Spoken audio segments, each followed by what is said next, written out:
Well, Owen Danoff, your time on The Voice ended last night. Let's talk about the negative first, and then we'll get into a lot of positives. Was it easier to go through that end of the show instant save thing this week after you'd done it once already last week? Yeah, I kind of spent all of the time last night expecting that to happen again a little bit. So when it came, I was kind of comfortable with the idea of it, and I think I'd kind of had a week to make my peace with, maybe not being on the show for a while.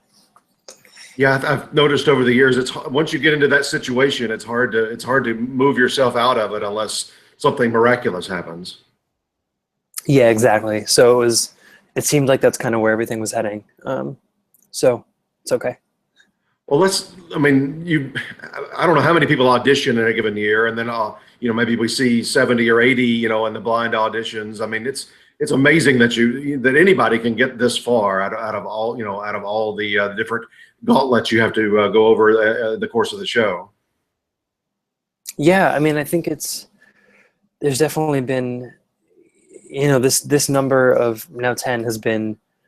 It started out, I think like 40,000 people auditioned for the show, so it's huge. And I think at this point in the show, also, no two people are alike. So I don't think it's too much of a reflection on, how the individual. I think it's just a stylistic thing, maybe, or something else. But I think everybody here is so unique and equal in their own way.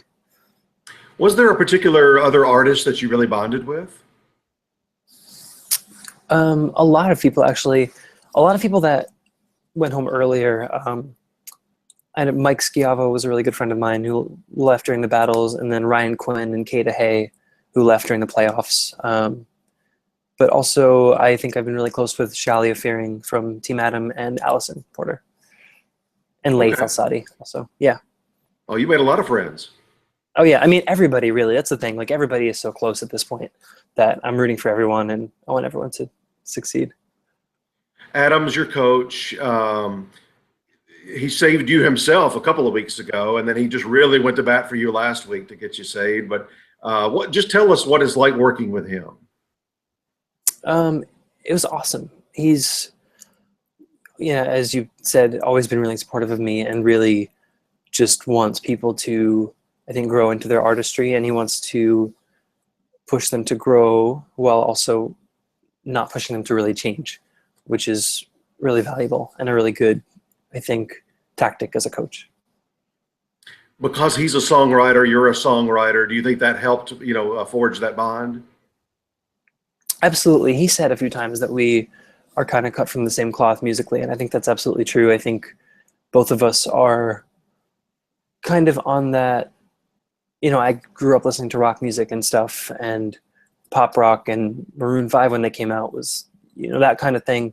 And I think we just have similar tastes and similar backgrounds. Walk us through a couple of technical things I've always wondered about. When you're on a given week, if it's your choice and not Adam's choice, what goes through your mind in terms of making a song selection? And did you ever have any I know some people have trouble clearing a song through the publishers and so forth. Did you ever have any trouble clearing one you really wanted to do? Yeah, there was one actually that I really wanted to do that I didn't get the chance to because clearance was an issue. I really wanted to do You've Got a Friend in Me by Randy Newman, but I think Disney was keeping that under lock and key, or whoever has the rights.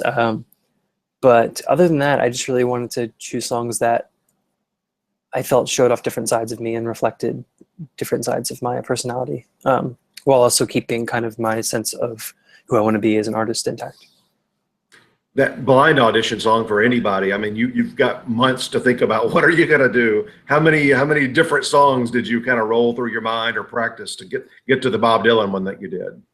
That was actually kind of my first choice for that, because I've been covering that at my own shows for a long time, and that's a song that's very dear to me. So I was hoping for that from day one.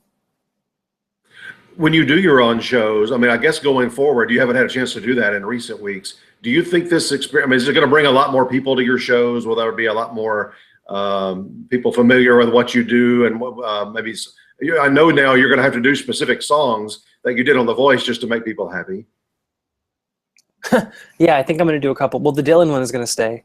But I think, yeah, the response to, because I'm booking stuff now, but I don't have too many things booked today. But I have a show in DC at the end of June that is already selling out and doing really, really well. And I have some stuff in New York and Nashville that I think is going to do really well.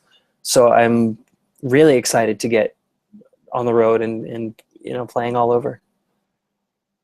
Now, when you come out here, you make the blind audition. I mean, is it a long stretch that you're here? How does that work on your time? Well, we filmed the blind auditions and then we went home for a few months and then filmed the battles and knockouts and then went home for another month and a half. So it was crazy because it was like this short time of incredible activity and then this lull where we had to just wait and not talk about the show because it hadn't aired yet and kind of just get ready for the next step. So it was... What's it like when you see I mean, I know there's a lot of editing, there's a lot of things maybe that go on that we never even see as an audience. What's it like to just sit down and watch a show like that when you're at home?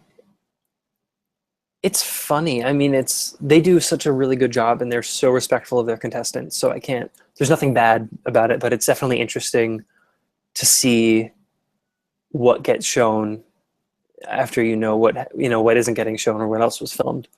So I like watching it and then thinking about why they made the choices they made and what they're going for with whatever they're showing. But again, I think the show is so respectful and wonderful to the contestants. So it's all good. I saw on your page where you've got a degree in film scoring. Is that correct? Mm-hmm. Yeah, absolutely. From Berklee College of Music.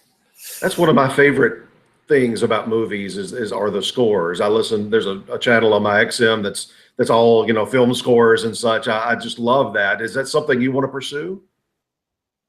Absolutely. I think it's always something that I've wanted to do. I think it can go hand in hand with being a songwriter and a performing songwriter. And I think it's just a matter of striking that balance and, choosing your projects carefully and everything. And I'm really excited to keep pursuing that and performing and writing and touring and everything. I think for many decades that wouldn't have been a possibility, but in recent decades, I mean, there's all kinds of people that do that have a band or have a musical career and they score films as well. So I don't see why that couldn't happen. Absolutely. And I mean, all the people that I've always looked up to and respected the most in terms of, musicians and people that I aspire to be like, have always been the people that have their hands in a lot of different things and can really excel in a lot of different areas. And that's always something that I've really worked towards being able to do. One last question. I know you get this all the time, but I've just got to ask it. Your father, being one of the founders of Starland Vocal Band, we're an awards website, so we love talking about those things. A Grammy winner for Best New Artist, which is always one of the most difficult categories. How many times in your life have you heard Afternoon Delight? I'd say 10 or 12. 1,000? Yeah, probably million. A lot. Was there any pressure at all from the producers that you do that song? Surprisingly, no. I was expecting a little bit, or something else that he'd written, but there was really none. They were really encouraging of me just to choose my own songs and I think take the path that I wanted to take on the show. Which you're definitely not old enough, but I'm old enough to remember just being an active hit song and being on the radio. So, but I think a lot of the younger generation really maybe caught onto it with Arrested Development, right? Yeah, and Anchorman. Yeah, and Anchorman. That's right. That's right. It was a huge part. That was when I was in high school. Yeah. Right. Okay. Oh, I'm sure you got a lot of heat off of that one then. Oh yeah. How has the family been this whole way? Great. They've been so supportive. My parents have been flying out for every episode and everything. And yeah, I couldn't ask for more supportive parents. With him in particular, having had that career, did he give you, what kind of advice or tips or whatever did he give you? Not too much. I mean, we've talked a lot about how music is now, and his big thing is that the music industry is so different today than it was that he wasn't sure totally what he could offer, but he's been, you know, incredibly supportive, as has my mom. And they just really want to see me do well and are really, you know, behind me 100%. So it's awesome. Well, listen, thank you so much. As I told you before we started, I hate that you're here today because you were one of my favorites this season, but here we are, and you're going to take this, I think, and really enjoy the notoriety that you get out of it. And certainly it's going to bring a lot of fans to your shows. Yeah, I think so. It's been so far so good. So we'll see what happens. All right. Well, good luck with everything. Thank you so much.